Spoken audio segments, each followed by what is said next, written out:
እርሶ እዚህ ከንቲባ ሆነው ከተሾሙ 3 አመት ሆኖታል። በሐዋሳ ታሪክ ደግሞ 3 አመት እንደዚህ እንደርሶ የቆየ አካል ብዙም ያለ አይመስለኝም እኔ እንኳን በማቀው። ስለዚህ የዚህ ከተማ ነዋሪዎች ደግሞ ምንም እዚህ ከተማ ላይ ከተሰሩት ስራዎች ሊጠቀሱ የሚችሉት ወይም እርሳቸው ራሳቸው በማህበራዊ ገጻቸው ላይ የሚያጎሏቸው የታቦር ተራራ የመንገድ ዳር ማስዋብና የሐዋሳ በር መግቢያ ብቻ ናቸው ብለው ይወቅሳሉ። ብቻ ናቸው ካልሆኑ ተጨማሪዎቹን ይንገሩኝ። አይደሉም። እነዚህን ብዙ ጊዜ ማነሳቸው የከተማችን ብራንድ ስለሆኑ የከተማችን ፕሮሞሽን ላይ በጣም ጥቅም አላቸው። ግራንድ ፕሮጀክት ብለን የምናስባቸው ናቸው ብዬ ስለማስብ እንጂ መሰረታዊ የሆኑ ከዚህ በፊት የተለመዱ ስራዎች በጣም እየተሰሩ ነው ያሉት። መሰረተ ልማቶችን በተመለከተ የማህበራዊ ተቋማት ግንባታዎችን ማስመረቅን በተመለከተ ከተማ አስተዳደሩ የሚሰራቸው በጣም ብዙ ስራዎች እየተሰሩ ነው ያሉት። ሐዋሳን ውብ ጽዱ ማድረጉን ስራዎችን በተመለከተ በየአካባቢው ብዙ ስራዎችን እየሰራን ያለ ነው። ትልቅ መንገዶችን መክፈት፣ የሐዋሳን ፕላን ማስጠበቅ፣ በፕላን መሰረት የሚነሱ ሰዎችን ወደ ሌላ ወስዶ ማስፈር፣ መንገድ መክፈት ብዙ ስራዎች ተሰርተዋል። እነዚህ ኖርማል ስራዎች ናቸው። ሐዋሳን ብራንድ ሊያደርጉ ከፍ ሊያደርጉ የሚችሉ ስራዎች ናቸው ብዬ ስለማስብ እንደዛ አነሳለሁ እንጂ በርካታ ስራዎች ሰርተናል። ለምሳሌ የትምህርት ተቋማት ብቻ ብንመለከት ሌላው ቀርቶ እኔ ከመጣሁ ወዲህ ከ10 በላይ ተቋማትን ያስመርቀናል። በጣም ማስፋፋዎችን በጣም ጥሩ የሆኑ ህንጻዎችን ግራውንድ ፕላስ 3 በዚህ አመት የሚያስመርቀናቸው ጨምሮ ከ10 በላይ ያስመርቀናል። የፊቲ ተቋማትን የፍርድ ቤት ተቋማትን በተመለከተ ቱላ ክፍለ ከተማ ውስጥ በጣም ዘመናዊ፣ ታቦር ክፍለ ከተማ ውስጥ ዘመናዊ፣ አሁን ደግሞ የወጣት አጥፊዎችና የህፃናት በጣም ዘመናዊ ቴክኖሎጂ የተደገፉ ስራዎችን ብዙ ቦታ አስመርቀናል። የአስተዳደር ህንጻዎችን ሰርተን አስመርቀን ለትውልድ እንዲደርስ አድርገናል። በጣም ዘመናዊ የሆኑ ማውራት ዝርጋታ ስራዎችን ሰርተናል። ለምሳሌ ሃይዌይ መጥታችሁ ስትመጡ አይታችሁ እንደሆነ ከጥቁር ውሃ እስከ ሞኖፖሊ ወይም መውጫ ዝም ብሎ ባዶ ቦታ ነው የነበረው። አስፋልት ነበረው፣ መሀሉ አልለማም፣ ግሪን አልሆነም፣ ሐዋሳን ይመስል አልነበረም፣ ማውራት ዳርና ዳር አልነበረው። በጣም ረጅም መንገድ ማውራት ሰርተን አካባቢን ውብ አድርገን አስፋልት ከዚህ በፊት ተቋርጦ የነበሩትን አስፋልቶችን ጨርሰናል። በየአካባቢው የነበሩ የተበጣጠሱ ነገሮችን አርመናል። አዳዲስ አስፋልቶችን ማስጀምረናል። ስለዚህ እነዛን ማነሳው የተወሰኑ ለከተማችን ብራንዲንግ የሚጠቅሙን ከተማውም በጣም የሚጠብቃቸው እርምጃ ሲወሰድ ለምሳሌ በጣም ስማርት የሆኑ ወክዌዎችን ማነሳበት ምክንያት ለምሳሌ እነዛን ስናፈርስ ያንን ቦታ ውብ ለማድረግ ስናስብ ብዙ ሰው አላመነም። በኋላ ነው እያመነ የመጣው። እነዚህን ስናካ የነበረው በልዩ ሁኔታ ለማልማት በልዩ ሁኔታ ስማርት ለማድረግ ሰው ወክ የሚያደርግበት ቦታ ያስፈልጋል። ሳይክል የሚያደርግበት ቦታ ያስፈልጋል። ወጥቶ የሚቀመጥበት ቦታ ያስፈልጋል። ለምሳሌ መናሪያ አካባቢ ከሼል እስከ ሳውዝ ስታር ከሄዳችሁ መንገዱ ከዛ በፊት ተያይዞ ነበር በህገወጥ ግንባታዎች በብዙ አመታት ብዙ ሆቴሎች ብዙ ነገሮችን ሰርተው ይጠቀሙበት ነበር። ግን ፕላናችን የሚለው የፓብሊክ ስፔስ ነው። እነዛን አስተካክለን በጣም ውብ ሆነ ስታንዳርድ ያ ሸክላ እኛ ካጀመርን በኋላ ነው ኢትዮጵያ ውስጥ ተስፋፋው። ከዛ በፊት ያልነበረ ያ ስታንዳርድ ሌሎች ከተሞች አሁን ለምደውታል። አቶቴ አካባቢ ሰርተናል። በዚህ ሁኔታ ብቻ 7.9 ሄክታር ፍሪ አድርገናል ከተማ ውስጥ ብቻ። ስለዚህ በርካታ ስራዎች ተሰርተዋል በሁሉም ዘርፍ። በተለይ የታቦር ተራራን በተመለከተና የዚህ የመግቢያ በሩን በተመለከተ በጣም እርሶ ራስዎት በተደጋጋሚ አጉልተው እዛ ላይ ያስቀምጡታልና አንዱና ተራው እንትን እዛ ጋር የሚቀርብበት አንዱ ትችት የፎቶ ፖለቲካ ይወዳሉ የሚል እሱ እንደተጠበቀ ሆኖ ግን 3 መሰረታዊ ቁም ነገሮችን ከዚያ ላይ አግኝቻለሁ። አንዱ አንገብጋቢ ያልሆኑና የህዝቡን የኑሮ ውድነት ጥያቄ ለመመለስ እነዚህ ፕሮጀክቶች ምንም ፋይዳ የላቸውም። አሁን የሐዋሳ ነዋሪ ህዝብ መሰረታዊ ችግር የህዝቡን የኑሮ ውድነት ጥያቄ መመለስ ነው ከሚል አኳያ፣ ሁለተኛው እጅግ በተጋነነ ዋጋ ነው የተሰሩት። ለምሳሌ ተብሎ የሚነሳው የመግቢያ በሩ 90 ሚሊዮን ብር ያወጣል ወይ? በ90 ሚሊዮን ብር ነው ሂሳብ የተወራረደው። ሶስተኛው ሁሉም ፕሮጀክቶች እንዴት ነው በአንድ የስራ ተቋራጭ ብቻ ሊሰሩ የቻሉበት ምክንያት ምን አይነት አጋጣሚ እና እድል ቢፈጠር ነው አንድ የስራ ተቋራጭ 3 ፕሮጀክቶች ይዞ እንትን የሚለው? ለከተማችን ትልቅ ትርጉም አላቸው ብዬ ማስባቸው እኔ ከመጣሁ ወዲህ የተሰሩ ግራንድ ፕሮጀክቶች ውስጥ አንዱ ታቦር ተራራ ነው። ታቦር ተራራን በተመለከተ ተራራው ለከተማችን ግርማ ሞገስ ነው። በደንብ እናንተም ታውቃላችሁ። ለቱሪዝም አድርገን ተጠቅመን አናውቅም። ብዙ ሰዎች የሚነጠቁበት ጫካ የነበረበት ዝም ብሎ ነው የነበረው። ይህን ተራራ በሚገባ አልምተን መጠቀም ካልቻል ከተማው ቅድም የምንለው ገቢ ማግኘት፣ ከተማን ማሳደግ፣ ቱሪዝም ማዕከል ነው ብንል የቱሪዝም ሳይቶች ያስፈልጉናል፣ የቱሪዝም መዳረሻዎች ያስፈልጉናል። ሐዋሳ ውስጥ የቱሪዝም መዳረሻዎች ብዙ መልማት አለባቸው። ተራራዎቻችን፣ ውሃዎቻችንን በደንብ መጠቀም አለብን። ከውጭ አንድ የወሰድናቸው ልምዶች ብዙ ከተሞች ይህን በደንብ ይጠቀማሉ። ለምሳሌ ኬፕታውን ተራራዎቻቸውን እንደኛ ውብ ያሉን ተራራዎችን በደንብ አልምቶ ይጠቀማሉ። ቱሪስት ያኔ ሲወጣ ሲወርድ ብቻ የሚከፍለው ለከተማ ገቢ ነው። ሌላ እንደዚህ አይነት ስራዎችን ይሰራል፣ ለብዙ ወጣቶች ስራ ዕድል ይፈጥራል። ስለዚህ ምንድን ያደረግነው 2013 ላይ ዋተር ፍሮንት ዴቨሎፕመንት ፕላን ብለን ሰራን። ዋተር ዴቨሎፕመንት ፕላን ማለት ከጥቁር ውሃ እስከ ታቦር ተራራ ድረስ ያለውን ውሃ ዳሩን እዛ አካባቢ መግቢያው ጀምሮ እስከ ታቦር ተራራ ያለውን አልምተን የቱሪዝም መዳረሻ ማድረግ ነው። ስለዚህ ይህንን ሰርተን ስንጨርስ ሐዋሳችን እጅግ ውብ የሆነች ከተማ ትሆናለች፣ የቱሪዝም የተመረጠች ከተማ ትሆናለች ከየትኛውም ከተማ በላይ። ይህንን ስናስብ የከተማውን አቅም አየን። ለምሳሌ ይህን ግራንድ ፕሮጀክት በትልቅ ብር ነው የሚሰራው፣ በትልቅ አቅም ነው የሚሰራው። ከተማው ብቻውን አይችልም። አንድ ሀብት ማፈላለግ አለብን፣ ሁለታ ደግሞ በፌዝ ማልማት አለብን ብለን አስበን በፌዝ ስናስብ አንደኛው ታቦር ተራራን መጠቀም አለብን። ታቦር ተራራን አሁን ፌዝ 1 ጀምረናል። ሲሆን በጣም በርካሽ ዋጋ ነው የተጀመረው። እኔ ይሄን ያክል ተጋነና ይመስለኛል። ፌዝ 1 ሃይኪንግ ነው፣ በጣም ዘመናዊ የሆነ ሃይኪንግ ፕሌስ አለው። እታች መዝናኛዎች አሉት፣ የተወሰኑ ደግሞ ከላይ ያሉት። ፌዝ 2 ሲሆን ደግሞ ብዙ ስራዎች ይሰራል። አሁን ፌዝ 2 ይዘን እንይዛለን በዚህ አመት። ስለዚህ ሀብት በማፈላለግ የተለያዩ ጉዳዮችን በመፈለግ ይሄን ይሰራል። ይሄኛው ተጋኗል ብዬ አላስብም። ታቦርን በደንብ መጠቀም ይችላል። ሁለተኛ ስራ ዕድል ራሱ ይፈጥራል፣ ገቢ ይሆናል ለከተማው። ለምሳሌ 1000 ሰው ወጥቶ ቢያው ይሄን የታቦር ተራራ ከተጋነነ ወጪ ጋር ጥያቄ አልተነሳበትም። ነገር ግን ከፕራዮሪቲ ጋር ነው የተያዘው። ፕራዮሪቲ ያለው ሲል ያሉትን መልስ በቂ ስለሆነ ከተጋነነ ወጪ ጋር በሩ ነው ፕራዮሪቲ የሚሆነው። እነዚህ ፕሮጀክቶች ገቢ ማስገኘት ይችላሉ፣ ለወጣቶች የስራ ዕድል መፍጠር ይችላሉ። ሌላ ኢንቨስትመንት ከዚህ በኋላ እንደው ምንድነው ያቋቁመው በዚህ አመት አሁን ስራው ሲጀምር የሐዋሳ ውስጥ ያሉ ፓብሊክ ፓርኮችን የሚያስተዳድር ኢንተርፕራይዝ አቋቁመናል። ይህ ኢንተርፕራይዝ እነዚህን ያስተዳድራል፣ ስራ ዕድል ይፈጥራል ለወጣቶች፣ ሌሎችንም ይሰራል። ከዚህ በኋላ ከተማ አይቸገርም። በፌዝ ራሱ ያለማል፣ እንደገና ሌላ ሀብት ማምጣት ይችላል ታቦር ተራራ። ስለዚህ መግቢያ የጀመርነው ሐዋሳ መግቢያችን ነው። ሰው ወደ አንድ ከተማ ሲገባ የከተማውን ገና ከመግቢያ ነው ማግኘት ያለበት። ለከተማችን ብራንድ ነው። ከተማችን ኢንቨስትመንት ቱሪዝም የሚያነቃቃ ነው። እዛ አካባቢ ትልቅ ፓርክ አለን፣ ሚሊኒየም ፓርክ ዝም ብሎ ጫካ ነው የቆየው። ጫካውን ተጠቅመን አናውቅም። ስለዚህ ምንድነው ያሰብነው በፌዝ 1 እዛ አካባቢ ያለውን ክሊር እናርግ፣ ውብ እናርግ። ውሃ ዳር ያሉ ሰዎችን እናስነሳ። እዛ አካባቢ ያሉትን 100 ሜትር ላይ ያሉትን ውሃ ዳር በፈር ዞን ሆኖ ውብ ነው መሆን ያለበት። ሰው ወክ ማድረግ አለበት። ሲመጣኛ ጋር ቱሪስቱ ጋር እዛ ወርዶ የቱሪዝም መረጃ ማግኘት አለበት። ባህላዊ እቃዎችን መግዛት አለበት። የቱሪዝም ፕሮሞሽን ይዛ ማየት አለበት። ብዙ አድቨርታይዝመንቶች አሉ። ሳይቸገር ስለ ሐዋሳ እውነትም የቱሪዝም ከተማ እንደሆነች ገና ከበሯ ማግኘት ይችላል። ይሄንን አሰብ ፌዝ 1 እሱን አሰራን። ፌዝ 2 ደግሞ ፓርክ አለች እዛ ትልቅ ፓርክ ሚሊኒየም ፓርክ የሚባል ያልተሰራ ቦታ ነው። እሱን በደንብ አድርገን ዝም ብሎ ሰው እስከ ሌቪ መምጣት እስከ ኃይለ መምጣት ይችላል። በሳይክል ብቻ ሳይክል መንገድ ብንሰራ ውስጥ ደግሞ የተወሰኑ ነገሮችን ብናስቀምጥ ሰርግ፣ የተለያዩ ፕሮግራሞችን ማካሄድ እንችላለን። ስለዚህ እዛ አካባቢ ያለው ትልቅ ገቢ ምንጭ መሆን ይችላል። አሁን እንኳን ባለው ጎጆ ቤቶችን አካይተው እንደሆነ ከድልድዩና ከጎጆ ትልቁ ውጪ አጠገቡ ያሉት ብቻ ለበርካታ ወጣቶች ስራ ዕድል ይፈጥራል። አሁን 5 ሰው እዛ እየሰራ ነው ያለው። 5 ሰው ዋጋው ብዙ ነገሮችን ጨምረን ነው እስከ 90 ሚሊዮን አቅደናል። እስከ 90 አይደርስም አሁን ባለው ሁኔታ። ቀጣይ ፕሮጀክቶችንም ያካተ ነው። ገና ጥሩ አለ፣ ብዙ ነገሮች አሉ፣ ቴክኖሎጂ አለ፣ ሴኩሪቲ ካሜራዎች አሉ። ኢቭን በዚህ እስከ 90 ሚሊዮን ሊጨርስ ይችላል ብያል ስናወራ የደረሰ እንጂ 90 ሚሊዮን አልጨረሰም፣ እስካሁንም አልደረሰም። እዛ ግን አንድ የስራ ተቋራጭ ይህን የሚያካክል ፕሮጀክት ሊወስድ የሚችልበትን እድል ከየት አመጣ? ምንድነው ፕሮጀክቶች ሲኖሩን በግልጽ ጨረታ ነው የምናወዳድረው። ስለዚህ ቀድሞ የወጣው የታቦር ፕሮጀክት ነው። ታቦር ፕሮጀክት አወጣን። ብዙ ዲዛይኖችን ማስተቸት ነበረብን፣ ብዙ ስቴክሆልደሮችን ማሳተፍ ነበረብን። ካሸነፈ በኋላም ወደ 3 ምናምን ወራትን ቆይቷል ሳይሰራ ሳይገባ። ይሄን የቆየው በደንብ አየንና ከዛ በኋላ ወደ ስራ ገባ፣ ዝግጅትም አደረገ። ከዛ በኋላ ይሄኛው ጨረታ ይወጣል። በግልጽ ጨረታ ነው፣ ኢትዮጵያ ላይ ነው የሚወጣው። ይሄ ትልቅ ፕሮጀክት ስለሆነ በጋዜጣ ነው የሚወጣው። በዛው ተወዳድሮ ያገኘው።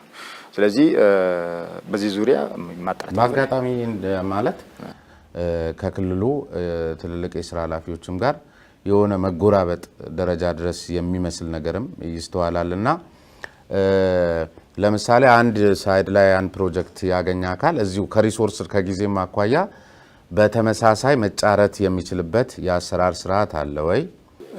እውነት ነው። ወደፊት ማሰብ ያለብን ይመስለኛል። ከዚህ በፊት በነበረው ግን ግልጽ ጨረታ ታወጣለህ። ኮንትራክተሩ ጨረታውን አሸንፎ ከመጣ ምንም ምክለክል እንትን አልነበረውም። እኛ አሁን በቅርቡ እሱን ብቻ ሳይሆን እዚህ ሀገር ላይ የተለመደው አንድ ሰው ሲያወሩም ስለምንሰማ እንደዚህ አይነት ትልልቅ ግዙፍ የንግድ ስራ ላይ ያሉ ጨምሮ የስራ ተቋራጮች አንዳንድ ጊዜ እንደውም ከዋጋ በታች ከስራውም ሲሳተፉ እናያለን። ዝም ብሎ በእንደዚህ አይነት ዘርፍ የተሰማሩ የቅርብ ሰዎችም ምን ይሰማለውና አይቺኛዋን አንዴ እግሬን ለመትከል ነው እዛ ከተማ ላይ ምናምን የሚባል ነገር አለና በአንዱ ከተገባ ቀጥሎ አመጣዋለሁ የሚል አስተሳሰብ እዚህ ሀገር ላይ አለ። ስለዚህ በታቦር የገባ ሰውዬ ከዚህ በኋላም ላይ ወጣ እኮ ነው ወደሚል ስጋት ሰውን ቢወስድ ምንም ጥርጥር የለውም። ይህንንም ያሸንፋል፣ ወደፊትም እንደሚያሸንፍ እርግጠኛ ሆኖም እየተንቀሳቀሰም ሊሆን ይችላል። በዚያ ደረጃ ነው የከተማው ማህበረሰብ እያወራ ያለው ነው ምሉት ሰው ያነሳል። ልክ ነው። ምንድነው በእኔ በኩል ያለው የተለየ ይሄ ኮንትራክተር ሁለቱን ፕሮጀክት እንዲያገኝ የተደረገለት ነገር የለም። በግልጽ ጨረታ ወጥተው ተወዳድረው አሸንፎ ነው የመጣው። ግን ሁለት ፕሮጀክት አታሸንፍ የሚልም የሚከለክለው እንትን የለም። ግን እኛ አሁን ዝም ብለን እሱን ብቻ ሳይሆን ሌሎች ፕሮጀክት ሰዎችንም እናያለን። ምንድነው አሁን ክራይቴሪያ ልናስቀምጥ ያሰብ ነው። ወደፊትም ስናስብ ለምሳሌ የሚከለክል ሳይሆን ለምሳሌ መጀመሪያ የወሰደውን ፕሮጀክት በሚገባ አጠናቆ የፈጸመ እንደዚህ አይነት ደግሞ ሌላ ከዚህ ፊት የነበረው ከስራ ከማበላሸት ከምን ጋር ዲስፕሊን ችግር የለበት እንደዚህ አይነት ኤሌመንቶችን መጨመር አለብን የሚለውን ከዚህ ከኛ ጋር ከሚሰሩ ከፍ ካሉ ተቋማትም ጋር ከኛ ኮንስትራክሽን ባለስልጣን ጋርም እያሰብን ያለ ነው። ግን ከዚህ በፊት በነበረው እንደዚህ አይነት ነገሮች ሪስትሪክት የሚያደርግ ነገር የለም። ያኛውን በተቀመጠለት ጊዜ ጨርሷል። የጌቱን የቀረን ምንድነው የታቦር ተራራ ነው። ታቦር ተራራ ትንሽ ጌቱ አልቋል እንደ ቀደም ሲል ሂሳቡም ገና ነው አልተሰራም ብለው ነበርና አጠቃላይ የዛ አካል አይደለም አጥሩ ምናምን እነዛ ጎጆቹ እሱን ፌስቲቫ ያደረገ የሚቀጥላቸው ናቸው። ኦሬዲ አሁን ባለው የተወሰኑ ትንሽ ነገሮች የሚቀሩት ርክብና ትንሽ ነገሮች የሚቀሩት ካልሆነ አብዛኛው ነገር ኦሬዲ ፊዚካሊ ይዛል። የሚቀረን አሁን ፌስቲቫ አድርገን የምንሰራቸው የመዝናኛ የምናምን የያዝናቸው እነዚህ ናቸው የምንሰራቸው። ስለዚህ የታቦርን በተመለከተ የቁፋሮ አንዳንድ የኤክስኪዩሽን ስራዎች በጣም ከባድ ስለሆኑ ትንሽ ጊዜ ኤክስቴንሽን ተሰጥቶታል በአማካሪው። በነገራችን ላይ እነዚህ ፕሮጀክቶች የሚሰሩት በእኛ ኮንስትራክሽን ባለስልጣን ብቻ ሳይሆን አማካሪ እንቀጥራለን። የተሻሉ አማካሪዎችን ቀጥረን እነሱ ናቸው ገቨርን የሚያደርጋቸው። ትንሽ ከኛም ከፍ ይላል ብለን ስለምናስብ ስለዚህ ወደፊት ግን ይሄድ መታሰብ አለበት። ሁሉንም የተወሰነ አካል ብቻ ጠቅልለው መውሰድ የለበትም ብዬ አስባለሁ። እኔም ግን እስካሁን ባለው የፈለገ አካል አጣርተው ማየት ይችላል። በህግና በስርዓት መሰረት ብቻ የተከዷል የሚል አመራሮችን በዘመርቷል የሚል ግምገማ ነው ያለኝ እኔ። እሺ ምን ይሄ ነገር ከክልሉ ጋር ምናምን እንዲህ የፈጠረው ልዩነት መጎራበጥ አለ?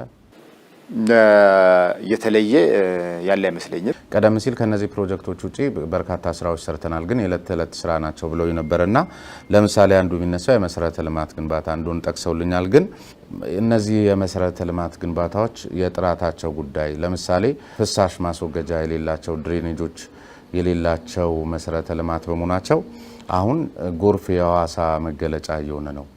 ሰሞኑንም ሰው እንደወሰደ ሰምተናል።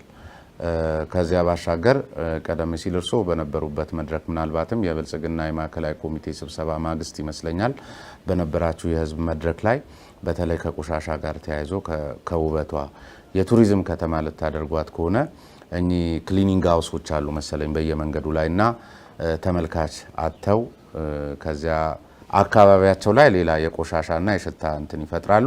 ከዚያ ባሻገር ሐዋሳ ከተማ ይሄን የሚያህል የነ ሊዝበን ተሞክሮን እየወሰደች በአህያ ጋሪ ቆሻሻ ሲመላለስ ሊታይባት የሚገባ ከተማ ልትሆን አይገባም በሚልም ይነሳልና ከዚህ ከጎርፍና ከቆሻሻ አወጋገር ጋር አንድ ነገር ይበሉኝ። ጥሩ ጥያቄ ነው። የሐዋሳችን አንድ ብራንድ ውብ መሰረተ ልማቶቿም በአንጻራዊም ቢሆን ከሌሎች ከተሞች የተሻለች ከተማ ነች ተብሎ ነው የሚታሰበው። የሐዋሳን የጎርፍ ችግርና የተወሰኑ ጥራት መሰረተ ልማቶችን ችግር ብንወስድ አሁን የተፈጠሩ አይደሉም። የሐዋሳን የጎርፍ ችግር ካየህ በጣም ወደ ኋላ መሄድ ትችላለህ። በርካታ ዓመታትን ያስቆጠሩ ችግሮች ናቸው። የጎርፍ ማስወገጃ ቦዮችን ብንወስድ አሁን የተሰሩ መሰረተ ልማቶች ብቻ ሳይሆን ከዚህ በፊት የተሰሩ የቆዩ መሰረተ ልማቶች የድሬኔጅ ሲስተሙ ያልተናበበ በመሆኑ አንዳንድ ቦታ ችግር ያስከትላል። እኛ ከመጣን ወዲህ ግን እያደረግን ያለ ነው በረጅም ጊዜ የሚፈቱ ነገሮች ችግሮችን በመለየት በአጭር ጊዜ የሚፈቱትን በመለየት እየሰራን ያለ ነው።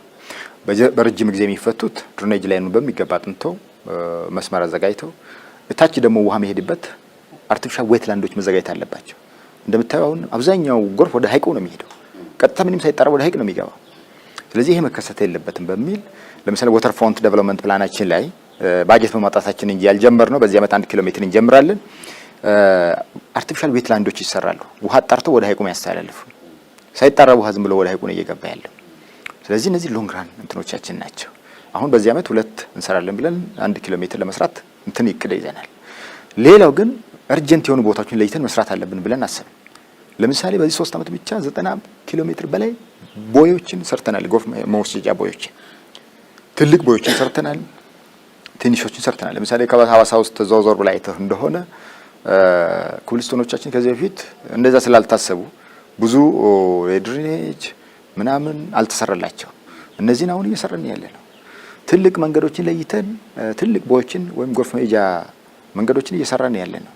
እነዚህ ማስተንፈሻ የሚሆኑ ለምሳሌ ዳቱ አካባቢ በጣም ይቸገር ነበር። መውጫ አካባቢ ትልቅ ቦዮችን 2 ሰርተናል። 2 ድሬኔጅ ላይኖችን ደቡብ እዚህ የሚባል 01 አካባቢ ወደ አዲስ አበባ መውጫ አካባቢ እየሰራን ያለ ነው። አሁንም ሌሎች አካባቢዎችም እንዲህ አልፈን ዋና መሰረታዊ ነገሮችን እያስተካከልን ያለ ነው። ስለዚህ እውነት ነው ዝናብ ሲዘንብና ከአቅሙ በላይ ሲሆን ጎርፍ ይነሳል። ሐዋሳ ውስጥ ከተማ አስተዳደሩን ይችላል በሚገባ የማስተካከሉን ስራ በረጅም እቅድ የሚፈቱትን በረጅም እቅድ፣ በአጭር የሚፈቱትን ደግሞ በአጭር እየፈታን እየሰራን ያለ ነው፣ እያስተካከልን ያለ ነው። አብዛኞቹ ቦታ ማስተንፈስ ችለናል። የተወሰኑ ግን መሰረታዊ ድሬኔጅ ላይን የሚፈልጉ ቦታዎች አሉ። እነዛንም እያስተካከልን ያለ ነው። እኔ ባለኝ መረጃ መሰረት አሁን የተለየ ጉዳት የተደረሰበት አልደረሰኝም። ሌላው ምን አካባቢ ሰው ሞቷል? እኔ መረጃ በዚህ የለኝም። በጎርፍ ምክንያት ነው፣ በሌላ ሊሆን ይችላል። በጎርፍ ሰው የለም። በዚህ እንግዲህ የቱሪዝም ከተማ እንደመሆኗ መጠን ይህ አሁን አሞራ ገደል ምናምን የሚባሉት አካባቢዎች ላይ ያለው የዚህ የአሳ ግብይቱ በራሱ የሆነ ስርዓት አያስፈልገውም ወይ? ከቆሻሻ ከጤና አኳያ በእርግጥ አሁን እዛ ጋር ራሱ እንደው ሰው ለመመገብስ የሚያስችል ሁኔታ አለ ወይ? እኔ በተመለከትኩት ለአቅመ እርድ ያልደረሱ ትንንሽ አሳዎች እንደውም ጋዜጠኛ መሆኔን አውቀው ፎቶ እንዳላነሳ ሁሉ ነው የከለከሉኝና ላሳየው ታስቤ ነበር። ዛሬ እንደምመጣ ከዚህ ቀደም መጥቼ የተመለከትኩትን ነው የምነግሮት። ልክ ነው ወይ? እዛ አካባቢ ቁጥጥር ያለ አይመስልም። አንደኛ ሀይቁ ደህንነቱ መጠበቅ አለበት። ዝም ብሎ ቆሻሻም በእንደዚህ አይነት በቆሸሸ ገላም እንደዚህ መረገጥም ያለበት አይመስለኝም። እየተወዛወዘ ይገባል። እዛ ጋ ያለው ጣቢው ምኑ እዛው ተደፍቶ እዛው ተጠብሶ እዛው መብላት ተመልሶ እዛ ውስጥ እንደገና እነዚያን ለብዛ ህይወቱ ተገቢነት ያላቸውንና በዝርያቸው መብዛት ያለበትንም እነዛን የሚያካክሉ አሳዎች አበባ አስመስለው በልተው መሸጥስ በዓለም አቀፍ ወንጀል ጭምር እኮ የሚያስጠይቅ ነው ቢታይ። እና ልክ ነው እዛ አካባቢ ያለ ሀይቁ ዳር ያለ እንቅስቃሴ እኔ ልክ አይመስለኝም። ሐዋሳ አሞራ ገደል የሚባለው በተለምዶ እዛ አካባቢ ያለው ትክክል ነው። ብዙ መስተካከል ያለባቸው ነገሮች አሉ። እዛ ያለው ትልቅ ማህበር ነው ያለው። በማህበር ተራጅተው ነው ወጣቶቹ የሚሰሩት። አንድ ያደረግነው ነገር ምንድነው? ከዛ ጠጋ ብሎ የሆነ የለማ ቦታ አለ እዛ ጠገባቸው። እዛ በስርዓት እንዲሰሩ ቦታም ሰጥተናቸው ነበር። እሱንም ራን ሊያደርጉት አልቻሉም። አሁን እያሰብን ያለ ነው እነሱን ማስተማር፣ ማሰልጠን፣ በሚገባ ስራውን እንዲሰሩ ከፍ እንዲያደርጉት ማድረግ ነው። በጣም ብዙ ቱሪስቶች ይሄዳሉ። እርሶ እንደውም የኛ ሰው ስለሆኑ ችግር የለውም፣ የኢትዮጵያዊ ስለሆኑ አንዳንዴ የውጭም ሰዎች ስለሚሄዱ የኛም ገጽታ ስለሆነ መስተካከል አለበት። እውነት ነው። ከኋላም መገደብ ጀምረናል። ውሃውን እዛ ሙሉ ሲያልቅ ያዛ ከቆሻሻማ የሆነ ረግረጋማ አካባቢው በደንብ ለምቶ ወኪንግ ሮድም ኖሮት በስርዓት የተፈቀደለት ሰው ብቻ በሚገባ ተራይቶ የሚሰራበትን አይነት ስርዓት መዘርጋት አለብን። አሁን አይተን ሌሎች ድጋፍ የሚያደርጉን ተቋማትም እየፈለግን እንትኑ ግን ግቢው አሁን አሞራ ገደል ስርዓት አያስፈልገውም ወይ ማለት ለገጽታ ግንባታም አሁን ነጮቹን ብቻ ሳይሆን ለኛም አይነቶቹ ዝም ብሎ ማንም እየገባ በፈለገው መንገድ ምሎት መለመን ምን እንበለው የሆነ ቋንቋውና የኔ ቢጤ አይሏቸው ዘራፊ አይሏቸው አሁን ከጽዳታቸው ጀምሮ ከጥበቃ ከጸጥታው ጀምሮ የሆነ ነገር ልክ አሁን ታቦር ተራራን እንደሚያደራጁት በቃ ተሰርቶ ቁጭ ያለ በጣም ብዙ ገቢ ሊሰበሰብበት የሚችል ሆኖ ሳለ አንደኛ ሰዎች ለመዝናናት እንኳን ቁጭ ብለው አይችሉም። በበርካታ ምንድነው የኔ ቢጤ ልበላቸው በቃ አምጣ ነው በቃ እና ሰዎች ቁጭ ብለው ጥሞናቸውን ሰብሰብ ብለው ነፋሻ አየር ተቀብለው ለመመለስ እየመጡ ግን በለማኝ ተዋክበው መመለስ ያለባቸው አይመስለኝም። እንደዛም ሆኖ ደግሞ በቃ ይሄ እንትኑ ላይን ይቀፋልና ያለውን ሀብት በአግባቡ አስተካክሎ ለመጠቀም ቱሉ እውነት ነው። ያ ቦታ መስተካከል አለበት፣ ከፍ ባለ ሁኔታ ተስተካክሎ አገልግሎት መስጠት አለበት የሚለው እውነት ነው።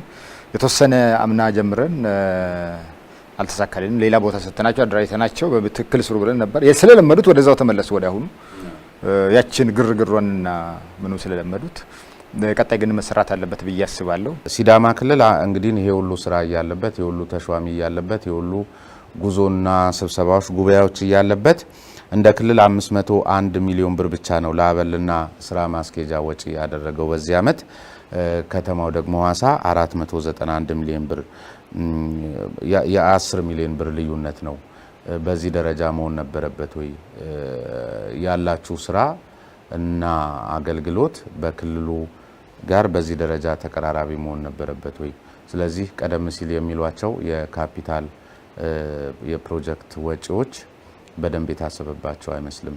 ኤግዛክት መረጃው ቁጥሩ ትክክል አይሆን ይችላል። ግን ሐዋሳ ከተማ አስተዳደር ያለው የስራ ጫና ያለው የስራ እንቅስቃሴ ከተማውን ቀድማታ ማስጠበቁ ቀላል አይመስለኝም። ለምሳሌ ገብርኤል በዓሉ እንኳን ሲከበር ለጸጥታ አካላት የምናወጣው ወጪ ያ ሁሉ ትንሽ ነው የሚባል አይደለም። ለምሳሌ ትልቅ በዓላት በዚህ አመት ከተማችን ውስጥ ተከብሯል። የብሔር ብሔረሰቦች በዓል ሐዋሳ ውስጥ ነው የተከበረው። የብልጽግና ጉባኤ እዚህ ነበር። የተለያዩ በዓላት እዚህ ነበሩ። ከተማ አስተዳደር ይሄን ሆስት የሚያደርገው ብዙ ኃላፊነት አለበት። እንግዶቹን ተቀብሎ ሆስት አድርገው የሚሸኘው ይሄ ከተማ አስተዳደር ነው።